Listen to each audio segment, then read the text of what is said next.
Continuaremos hablando sobre la monitoría, los accesos intravenosos y el balance hídrico de los pacientes con sepsis.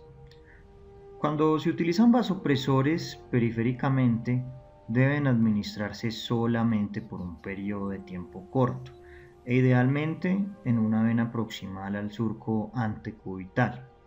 Es cierto que el acceso de elección para poder pasar vasopresores son los accesos centrales, subclavio, yugular, femoral, etcétera, etcétera, incluyendo también los centrales de inserción periférica.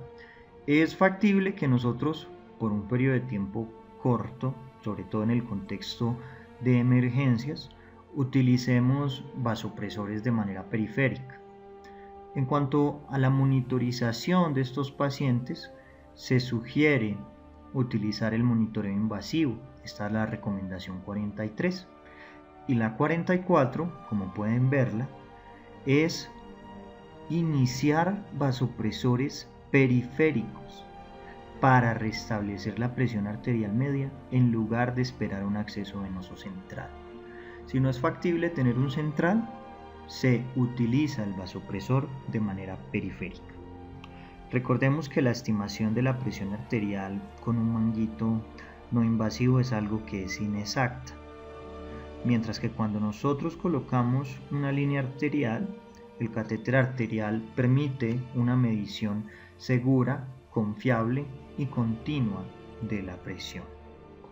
La administración de vasopresores a través de catéteres periféricos es una intervención que es segura. De hecho, una revisión sistemática reciente mostró que la extravasación ocurría solamente en el 3.4%, sin generar necrosis de los tejidos o isquemia en los miembros. Un metaanálisis mostró que el 85% de los eventos de extravasación ocurren cuando los vasopresores se infunden mediante un catéter ubicado distalmente al surco antecubital. De allí que se recomiende que se utilice un catéter proximal al surco antecubital. En cuanto a la ocurrencia de lesiones locales a nivel tisular, estas pueden ser más probables a medida que la administración del vasopresor es más prolongada. En general, se recomienda que si se va a utilizar un vasopresor de manera periférica, este se administre por un periodo de tiempo menor de 6 horas, que es un margen de seguridad. En cuanto al tiempo de iniciación de los vasopresores, se sabe que este puede ser más corto cuando se utiliza un acceso periférico, y esto es algo que es muy importante. Finalmente, lo que va a matar al paciente va a ser la falla multiorgánica, que va a ser fruto de la disfunción orgánica, que a su vez, en gran medida, además del componente dado por la microvasculatura, va a ser secundario a la disminución de la presión de perfusión, que va a llevar precisamente a una hipoperfusión. Hay un análisis post-hoc del estudio ARISE que mostró que el 42% de los pacientes del mismo habían recibido vasopresores a través de un catéter periférico de manera inicial, y estos pacientes tuvieron una iniciación más corta de los vasoactivos, de manera estadísticamente significativa y clínicamente también. Estamos hablando de 2.4 versus 4.9 horas. También se sabe que la mayoría de los pacientes a los que se le inician vasopresores de forma periférica logran una presión arterial media mayor de 65 milímetros de mercurio tras la primera hora de inicio de la intervención. Es claro que la iniciación tardía de los vasopresores se asocia con un aumento de la mortalidad, y esto nos lleva a un punto que estábamos discutiendo previamente, y es que la evidencia tiende a favorecer el inicio temprano de los vasopresores, y esto tiene una razón fisiopatológica muy sencilla. El problema en la sepsis no es de volumen. El paciente séptico, a menos que tenga una sepsis gastrointestinal per se, va a tener una alteración entre la relación del volumen estresado y no estresado. En general, el volumen total va a ser el mismo. Cuando nosotros damos líquidos sin dar vasoactivos, estamos incrementando el volumen total a expensas del volumen no estresado. Cuando damos líquidos y vasoactivos, estamos asegurándonos que el líquido que estamos infundiendo se mantenga dentro del espacio intravascular. También existen catéteres venosos centrales de inserción periférica, como los PIC, que se insertan por venas como las venas basílicas o cefálicas, miden aproximadamente unos 70 centímetros, por lo cual ofrecen más resistencia, siguiendo la ley de Hagen-Poiseuille. Recuerden que si seguimos la ley de Hagen-Poiseuille, estos no van a ser una buena vía para poner líquidos. La ley de Hagen-Poiseuille nos dice que la resistencia es directamente proporcional a 8 multiplicado por la longitud multiplicado por la viscosidad y va a ser indirectamente proporcional a pi por radio al cuadrado, mientras que el flujo de volumen va a ser igual al delta de presiones sobre la resistencia. Al tener una mayor longitud, según la ley de Hagen-Poiseuille, estos ofrecen mayor resistencia al paso del flujo. También debemos mencionar que se puede guiar su inserción a través de ultrasonidos, sobre todo en pacientes obesos, en usuarios de drogas endovenosos o en pacientes que tengan accesos difíciles. Un metaanálisis con 7 estudios y con 289 pacientes mostró que el ultrasonido en los accesos periféricos venosos aumenta la probabilidad de éxito con un R de 2.42 y podemos apreciar que no estamos cruzando la unidad. Esto quiere decir que estadísticamente es significativo. Los accesos venosos centrales son procesos ampliamente realizados que, aunque son propios de la unidad de cuidados intensivos, cada vez se realizan con mayor frecuencia en salas de expansión y emergencia, sobre todo por la inclusión y el auge de especialistas en medicina de urgencias. Este procedimiento tiene indicaciones claras que deben seguirse. Primero, el Colegio Americano de Medicina recomienda con un nivel 1A la ecografía general para la colocación de los accesos vasculares centrales, y con un nivel de evidencia 1B ellos recomiendan que se utilice el eje corto y que se realice una inserción en tiempo real. La recomendación 1A es que se opte inicialmente por un catéter venoso yugular interno o femoral, aunque los femorales tienen una tasa de infección significativa y con un nivel de evidencia 2C, que se emplee un acceso subclavio. Tradicionalmente, los vasopresores se han administrado a través de un acceso venoso central por el riesgo de extravasación y por el riesgo de isquemia local de los tejidos. En la actualidad sabemos que se pueden utilizar de manera periférica.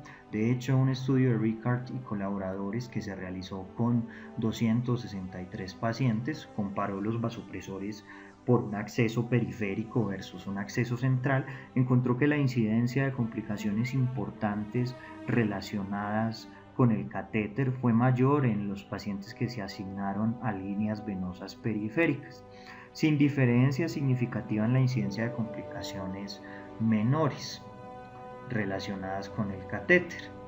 En cuanto a las complicaciones, la complicación más común de la línea venosa periférica fue la dificultad en la inserción y casi la mitad de los pacientes asignados al grupo de acceso periférico no necesitaron una línea central durante su estancia en la unidad de cuidados intensivos, y si bien es cierto que quienes tuvieron una canulación periférica tuvieron más complicaciones, en general las complicaciones fueron pequeñas. Fueron 135 pacientes con un central y 128 con un catéter periférico. Las complicaciones mayores, si bien fueron mayores en los pacientes del grupo del acceso venoso periférico, estamos hablando de 133 versus 87 con una P de 0.02.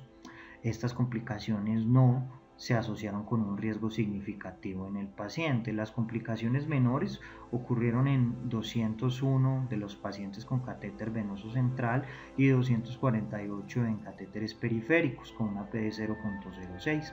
El 46% de los pacientes fueron tratados en UCI solamente con catéteres venosos periféricos, aunque sí hubo significativamente más complicaciones en el grupo de los accesos periféricos, pero la mortalidad no difirió.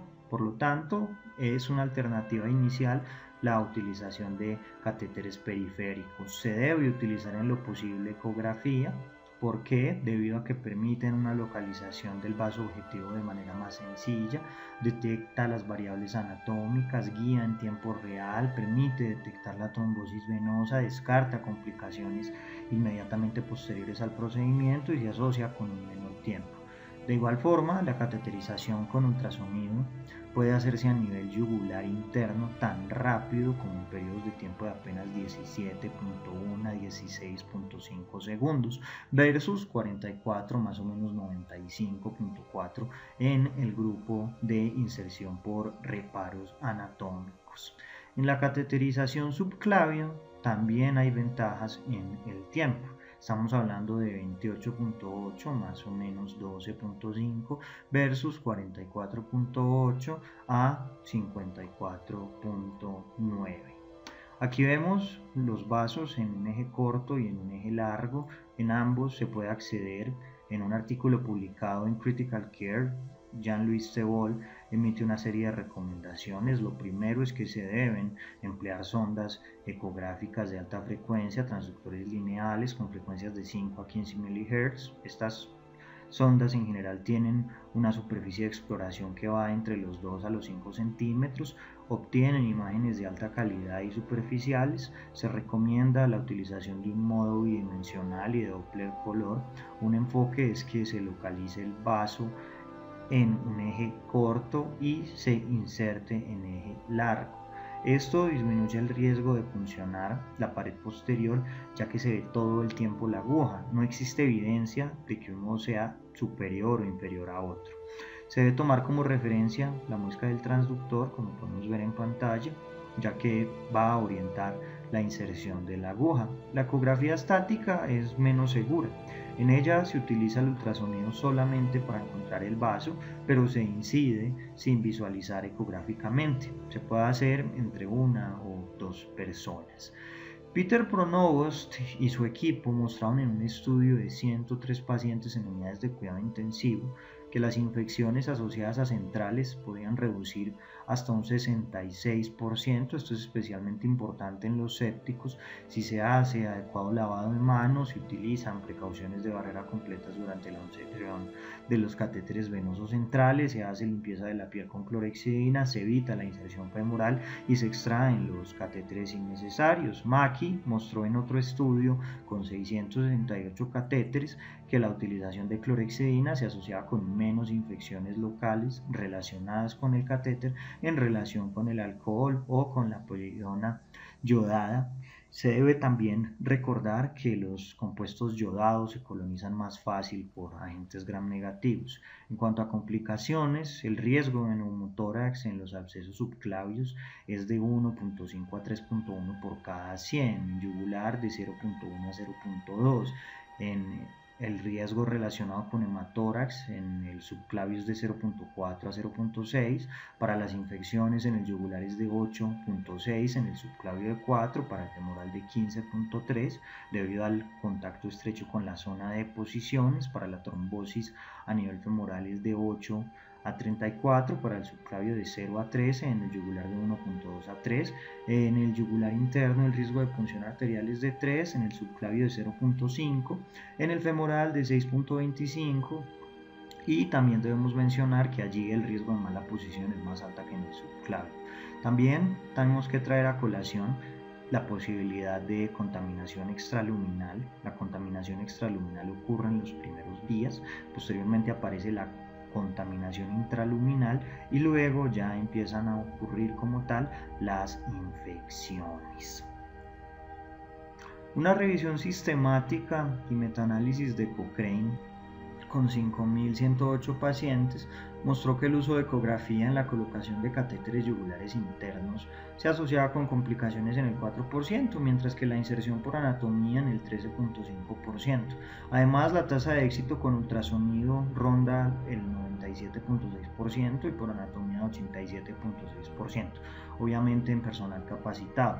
Otro metaanálisis de Cochrane, que incluyó 9 estudios con 2.030 pacientes, mostró que la inserción de subclavios con ecografía se asociaba con menor cantidad de punciones arteriales, 0.8% puntualmente versus 5.9% en el caso de anatomía, y también formación de hematomas, 1.2% versus 6.6%. Para la vena femoral, la utilización de ultrasonido se asoció con una tasa de éxito de 89% versus 78.9%. Además, el éxito en el primer intento en el grupo de ecografía fue de 85% y en el grupo de anatomía de 48.7%. En cuanto a la medición de la presión arterial, todos sabemos que esta puede hacerse de manera no invasiva, que no es tan confiable, que puede ser intermitente o continua, o invasiva, confiable, y se hace a través de la colocación de un catéter arterial. En cuanto a la medición de la presión arterial de manera intermitente no invasiva, no vamos a profundizar mucho en esto, no es el objetivo. Se utiliza un brazalete, se infla hasta que se ocluye la arteria en el sitio de la medición, se hacen mediciones intermitentes no invasivas manuales o automáticos. Existe un método que es el palpatorio, que es palpando el pulso distal al brazalete durante la insuflación, pero solamente permite evaluar la presión sistólica, no es tan confiable. Per se, la medición no invasiva ya no es confiable. Está el método auscultatorio, que funciona con los ruidos de Korokov, se auscultan los sonidos. El primer ruido nos va a proporcionar a nosotros la presión arterial sistólica, y cuando lleguemos al quinto ruido pues vamos a encontrar la diastólica. Recuerden que los brazaletes deben ser de adecuado tamaño para evitar errores. Cuando se tiene un tamaño muy grande se infraestima y cuando se tiene un tamaño muy pequeño se sobreestima.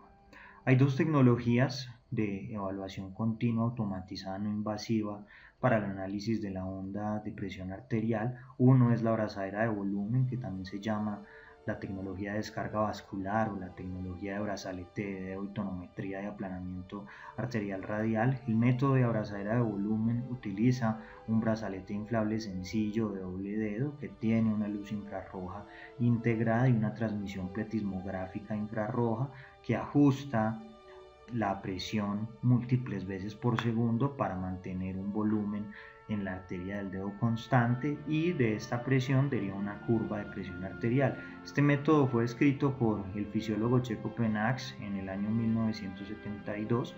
Entre este tipo de tecnología tenemos el ClearSight y el sistema CENAP, que calibra valores de presión arterial sistólica y diastólica obtenidos con el brazalete de dedo con mediciones de la presión arterial oscilométrica, que son evaluadas con un brazalete en el miembro superior que está integrado utilizando un algoritmo del propietario. No son confiables, menos en pacientes críticamente enfermos, no son confiables en sujetos con alteraciones en la perfusión del dedo, con enfermedad vascular periférica, hipotermia o edema.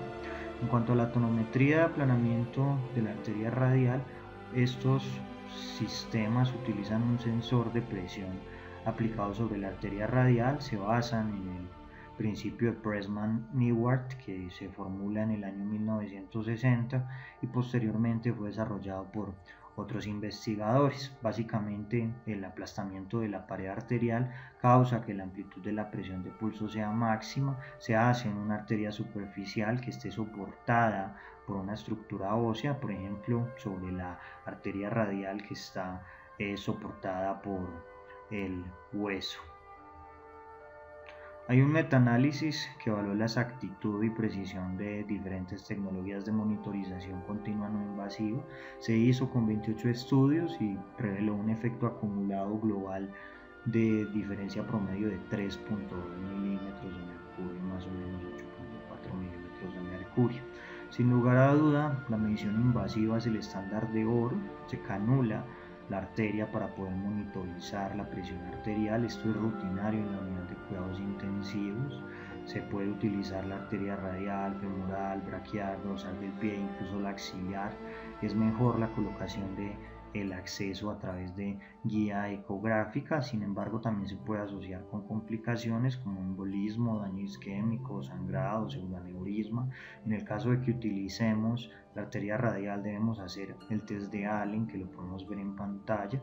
Ese catéter intraarterial conecta el sistema vascular con un sistema que recoge la presión arterial y la transmite a un sistema tubular. Ese sistema tubular está lleno de líquido. Lo que pasa es que la columna de líquido en el sistema tubular transmite la señal de la presión arterial al diafragma del transductor de presión y lo deforma físicamente. Esto genera cambios en la resistencia eléctrica de los mediadores de presión que están adheridos al diafragma, y pues en el otro lado, si el diafragma está abierto a la presión atmosférica, pues vamos a tener básicamente las ondas de presión arterial, y esto va a traducir matemáticamente en las ondas de la presión arterial. El eje flebostático debe estar a nivel de la aurícula derecha. Se debe setear también a 0 con la presión atmosférica. Se puede realizar una prueba de flujo rápido para verificar la frecuencia natural y el amortiguamiento del sistema de monitorización directo de la presión arterial. La prueba de flujo consiste básicamente en inspeccionar la forma de la onda arterial luego de que se lave el sistema con 300 milímetros de mercurio y se termine abruptamente la maniobra de lavado. Liman y colaboradores analizaron datos de pacientes de unidades de cuidado intensivo, compararon las mediciones de la presión arterial de manera oscilométrica con mediciones directas a través de una línea arterial. Observaron evidentemente discrepancias relevantes. Wax y colaboradores demostraron que en pacientes de cirugía no cardíaca las mediciones oscilométricas eran más altas comparadas con las invasivas durante la hipotensión de los pacientes y más bajas durante episodios de hipertensión. Una revisión sistemática mostró un mayor riesgo de infecciones cuando se utilizan catéteres arteriales femorales en comparación con los radiales. Estamos hablando de un RR de 1.93 con un índice de confianza que no cruza la unidad. También la incidencia global de infecciones en el torrente sanguíneo fue de 0.96 por cada 1000 días de catéter. Hay una revisión sistemática que vemos en pantalla, se hizo con estudios observacionales y mostró que el riesgo de isquemia y sangrado de las extremidades era menor del 1% en los catéteres radiales. El riesgo en catéteres femorales era mucho menor al 1 y al 1.58%. La complicación más común es el hematoma localizado en el 14% de los catéteres radiales y en el 6% de los femorales. También puede utilizarse el ecógrafo para poner líneas, sean femorales, radiales, braquiales, pedias, tibiales, a nivel anterior o tibiales a nivel posterior, axilares, etcétera, etcétera. Las líneas arteriales, ya hemos mencionado, es el patrón de oro.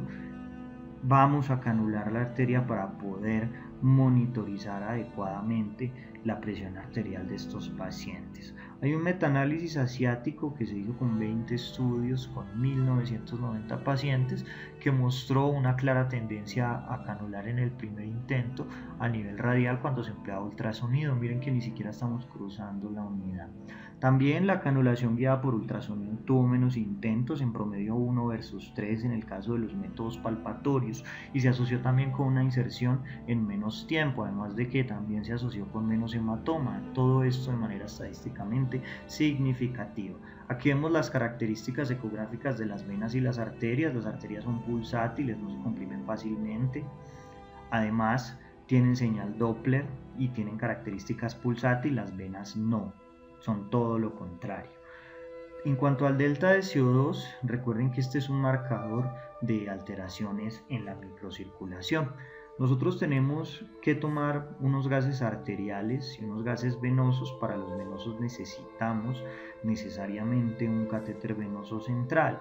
Cuando un paciente tiene un flujo sanguíneo normal y tiene una adecuada homogeneidad en la microcirculación, si entran, por ejemplo, 48 mililitros de dióxido de carbono por 100 mililitros, lo que equivale a 40 milímetros de mercurio de presión arterial de dióxido de carbono, va a tener un efluente con 52 mililitros de CO2. Va a pasar a 52 mililitros de CO2, o sea que vamos a pasar de 40 milímetros de mercurio a 46 milímetros de mercurio de PCO2, por lo cual el delta va a ser normal. El delta normal es por debajo de 6. Si nosotros tenemos un paciente con un bajo gasto cardíaco, con un flujo microvascular homogéneo, vamos a tener un fenómeno de estancamiento, por lo cual va a haber una mayor carga de CO2 y en el efluente venoso vamos a tener un delta aumentado, vamos a hablar de un delta de 10 aproximadamente. Si tenemos un bajo gasto cardíaco con un flujo microvascular heterogéneo, el nivel del delta de CO2 va a ser muchísimo mayor, porque aquí, además de que vamos a tener unos capilares que no están funcionando adecuadamente, vamos a tener una sobrecarga por el fenómeno de estancamiento y también porque todas estas células que están adyacentes a la microvasculatura no funcional van a enviar y van a sobrecargar los pocos vasos funcionales con CO2, entonces el delta va a ser mucho mayor. Podemos tener también una elevación del delta de CO2 con un gasto cardíaco normal, pero con heterogeneidad microvascular. De igual forma, nosotros podemos tener otra situación en la cual hay un aumento del flujo macrohemodinámico y una disminución en la microvasculatura.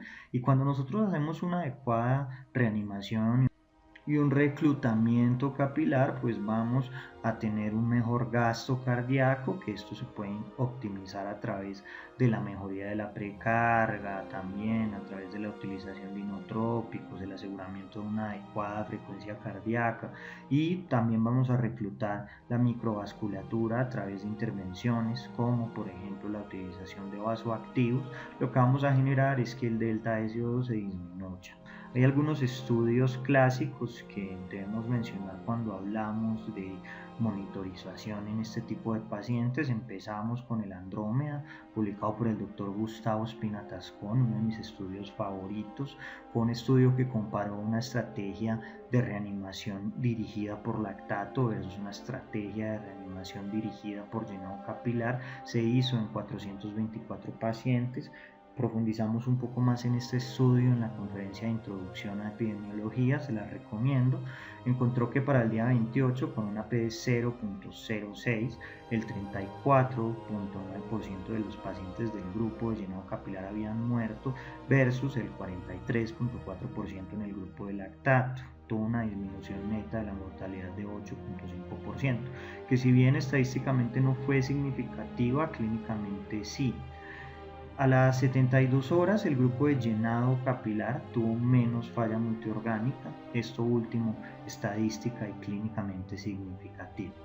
Tenemos el sepsis-PAN ya se ha mencionado en otros apartados, 776 pacientes, comparó una meta de PAM de 80-85 versus 65-70, no encontró diferencias en la mortalidad, pero los hipertensos que manejaron niveles de presión arterial media más elevados se beneficiaron en el componente renal.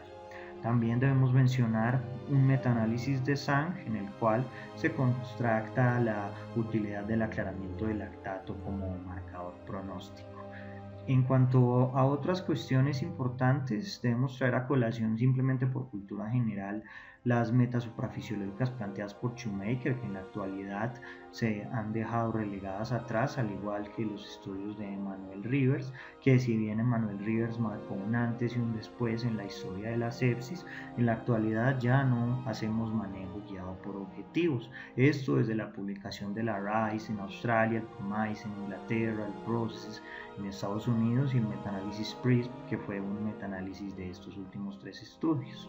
Sin embargo, estos estudios tienen una paradoja, esta es la paradoja de Rivers, debido a que el ARISE, el PROMISE, el PROCESS y evidentemente el PRISM, que fue el metaanálisis, se basaron como comparador con los protocolos institucionales que a su vez estaban basados en el Surviving Sepsis, y el Surviving Sepsis a su vez estaba basado en el protocolo de Rivers. La gran diferencia de todo esto era que el protocolo de Rivers utilizaba de manera más liberal las transfusiones, además de que estaba monitorizando continuamente la presión venosa central y también la saturación venosa de oxígeno, y a partir de eso se tomaban como tal conductas. Meconsto y DESAP, ellos evaluaron las presiones de CO2 y concluyeron que son buenos sustitutos de los contenidos venoarteriales de dióxido de carbono.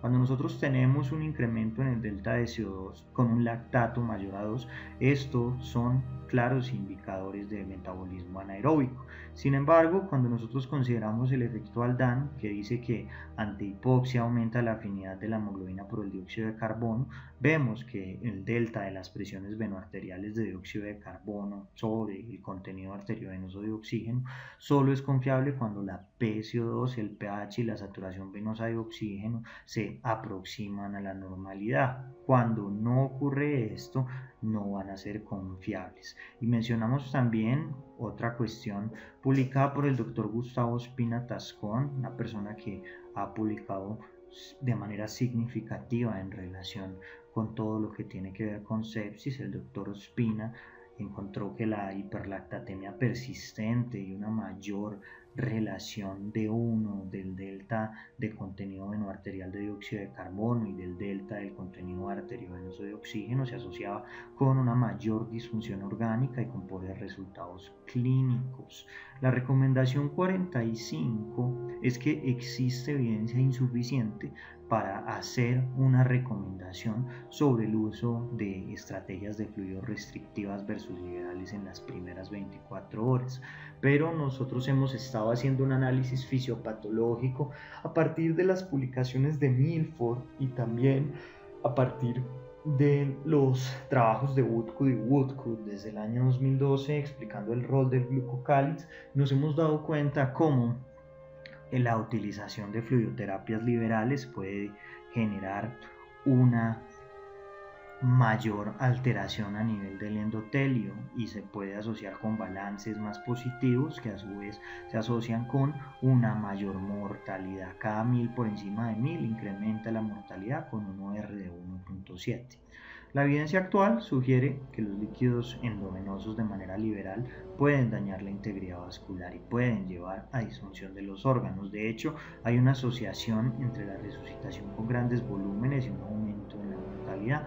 Hay un estudio de Andrews que se publica en JAMA en el año 2017, se hizo con pacientes africanos, eran pacientes con una alta prevalencia de VIH-Sida y esto toca mencionarlo, y también de desnutrición que mostró que una mayor resucitación con líquidos se asocia con un aumento de mortalidad.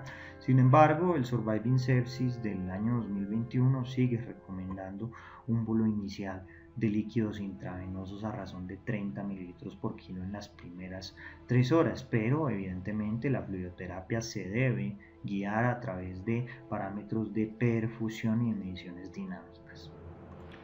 Y ya que estamos hablando sobre algunos estudios clásicos, debemos mencionar algunos trabajos muy interesantes, simplemente por cultura general, debido a que esto ha marcado históricamente algunos aspectos de la medicina crítica y cuidados intensivos. Recordemos entonces los trabajos de Shoemaker, los habíamos enunciado hace un rato.